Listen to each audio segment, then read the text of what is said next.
Hey friends, okay, so I wanted to pop on today really quick and share about a topic that I have been dealing with and working through, and I thought that it might add value and bring some awareness to y'all. So this is kind of my soapbox, and that is the fallacy of having to do it all, and the idea of supermom, which doesn't exist, and this idea of perfectionism and that we have to be all, do all, and wear 25 hats all the time.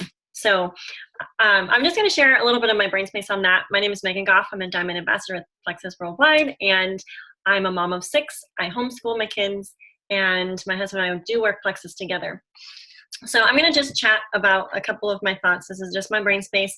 You can file this away for another season in your business, or this may be exactly what you need to hear. So I'm going to kind of go full circle here, so bear with me. So one of the things that my husband said to me years ago when I had 3 children under 3s, he's like, the Proverbs 31 gal, he's like, that gal had handmaidens.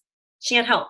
She wasn't trying to do it all. And so I had help prior to having a Plexus business. And so I just want to give you guys permission, give you gals permission to consider outsourcing, consider leveraging, so that you are focused on the tippy top things, the tippy top priorities of your life. And so this is something I was thinking about. I wrote down a few notes, but that the Proverbs 31 lady was wise. She was not trying to wear 25 different hats.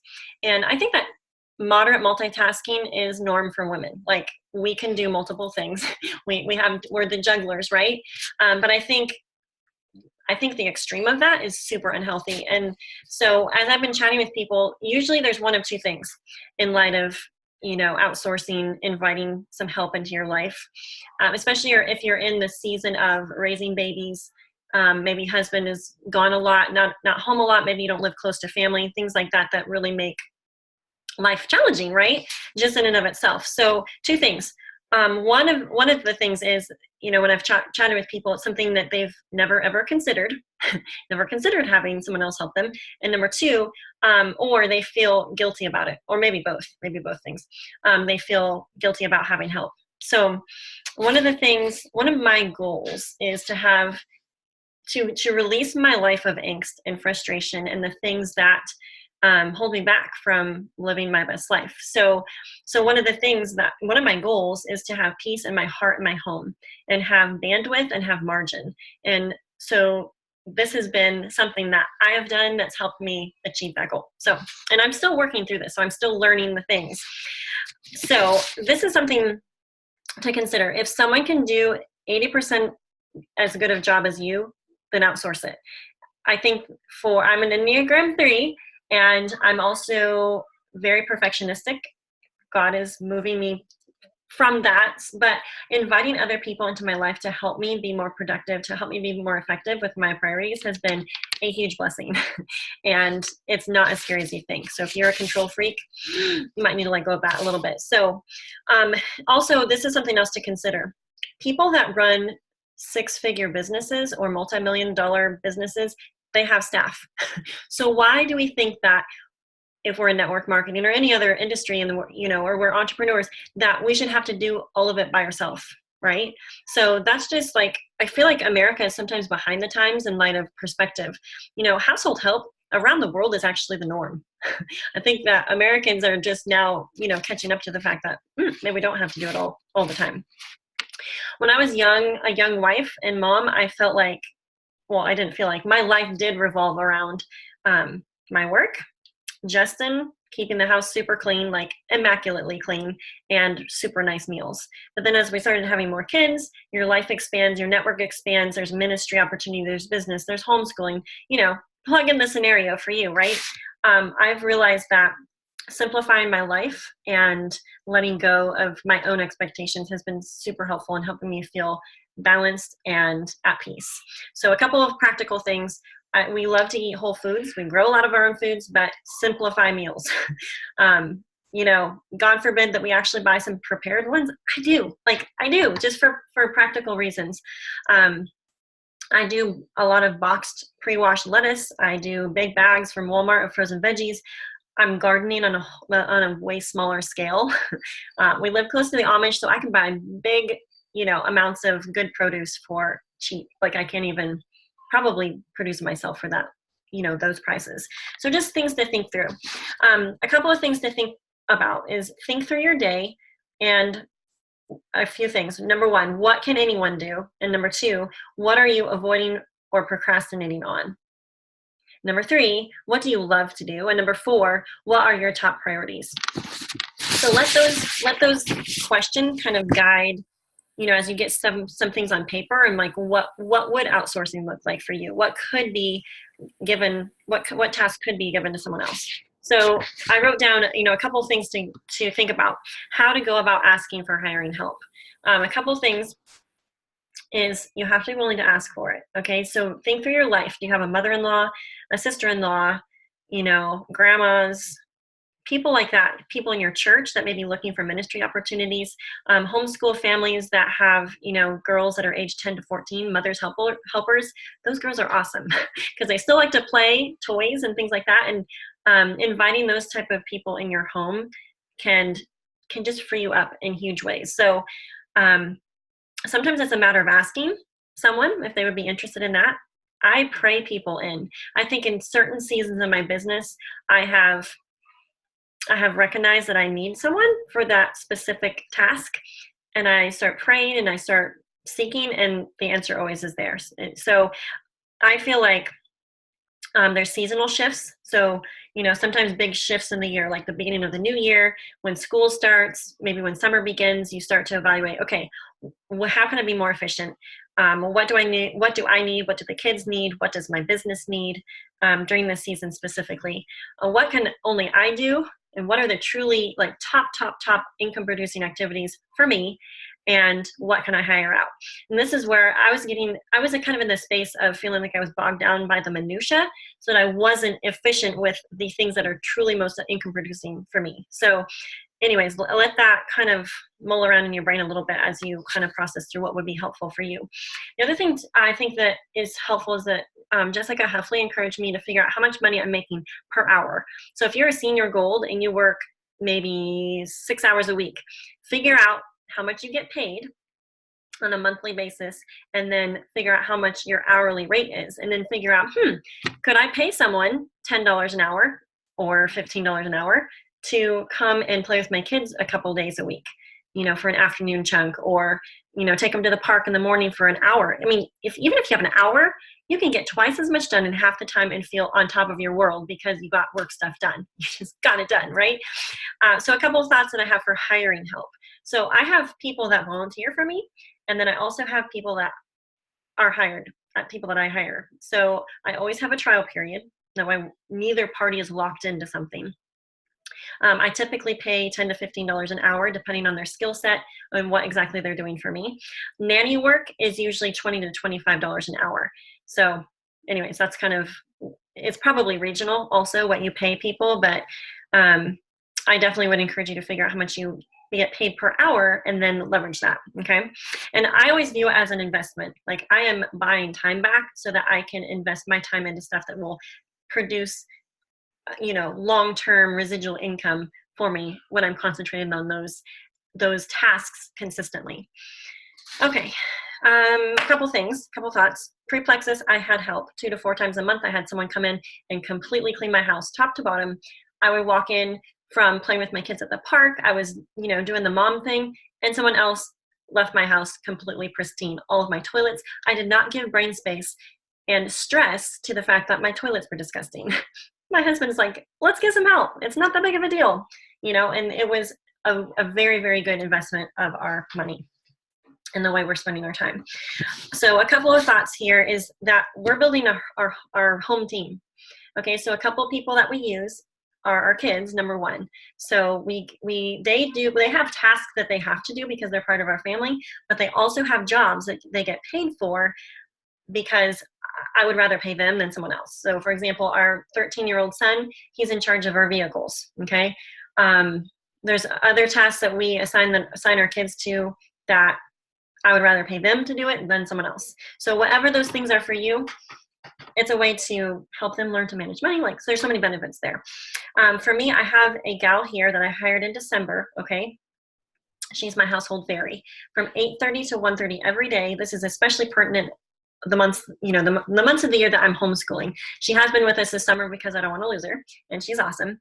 But she's there from 8:30 to 1:30 every day, and she helps me get through the big transitions in my day. So through breakfast, cleanup, lunch prep, through lunch, cleanup, and then babies go down for a nap. And she a lot of times will prep supper for me or put it in the crock pot in the morning so supper is done and I don't have to give brain space to that. I've also hired my teenage sister to do things like that for me. Okay, another thing that I have help with is homeschooling help.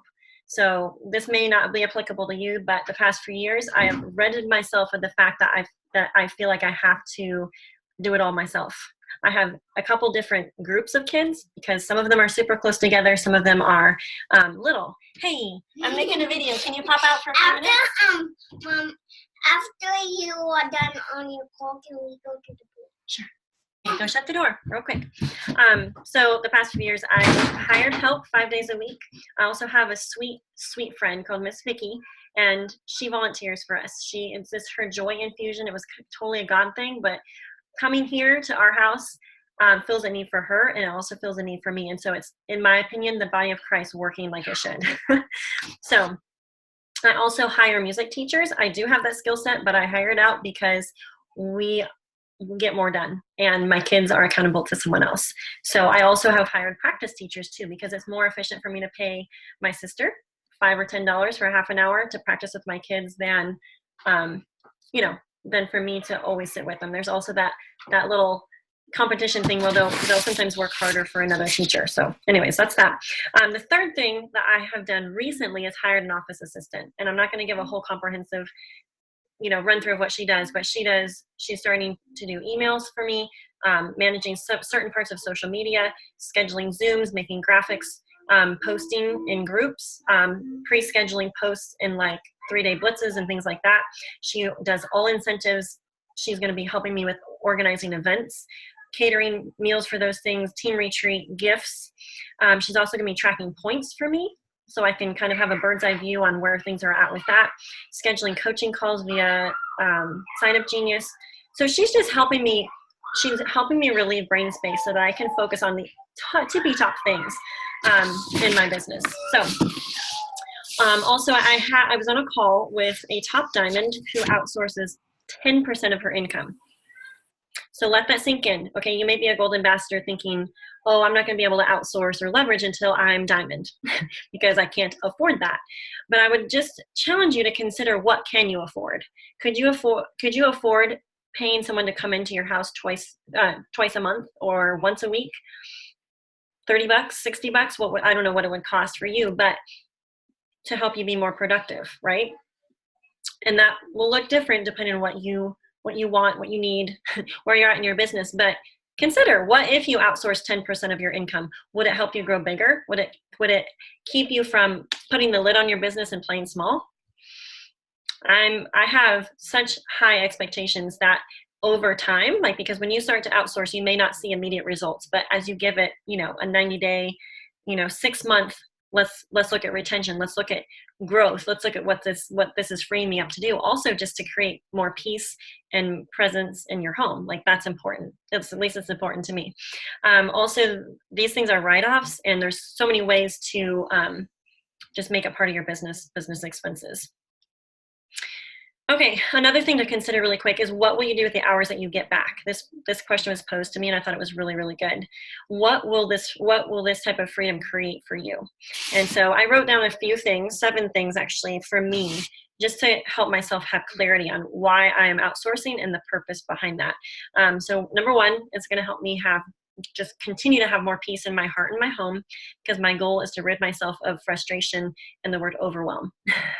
Number 2, it helps me have more sleep. I've sacrificed so much sleep in the past 4 years because I did not want to sacrifice time with my kids. So I would stay up later, get up earlier, make it happen and make it work. But now I'm at the point where I'm like, you know what? I don't have to stay up till midnight or 1 a.m. Pre-scheduling posts into a group. Okay, number 3. I will be focused on truly maximum IPA activities. So for me, that's creating content, training, some prospecting, and coaching. So that I'm kind of like fine-tuning, honing in my skill set there. Number 4, not bogged down with the minutia in my home and my business. That's outsourced. Number 5, more bandwidth to think and create. When you have more margin, you will have more creative thoughts.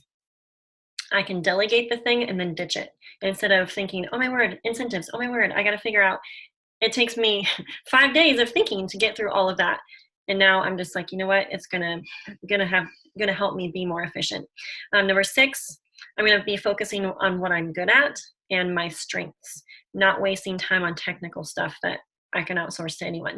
And number 7, true time blocking, which I'll keep you posted on this, but I'm really wanting to create work on time and work off time, and not be thinking about work when I'm on my off hours and vice versa. So what I found is that I've had to put my pride and shame aside, the perfection, the guilt, like all of those things, because on the other side of doing this, creating more peace and freedom in my life, it's creating freedom, and it's a mutual blessing, because being able to provide a job for someone is such a blessing. And also an unexpected blessing has been that the influences that I've brought into our home have been like have made a huge impact and added value to not only that person, but also to my kids, my husband, and me.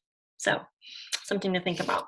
And lastly, I just encourage you, wherever you are, consider, kind of map that out, what that would look like. Talk to your shareholder, your hubby, whoever it is in your life or in your business that can kind of, where you can invite some more perspective, but just start. You don't have to start huge. You could start small, and then, you know, as your business progresses, you can maybe expand what you outsource. And I think it is, for right now, especially with my office assistant, I'm kind of slowing down to teach her the processes and the systems, but the goal is slowing down so I can speed up and not playing small in my business. So those are the things. I hope this video has been helpful. I'm always open for ideas, so feel free to reach out and share with me the things that you're doing. I'd love to hear. All right, have a great day, guys. Bye.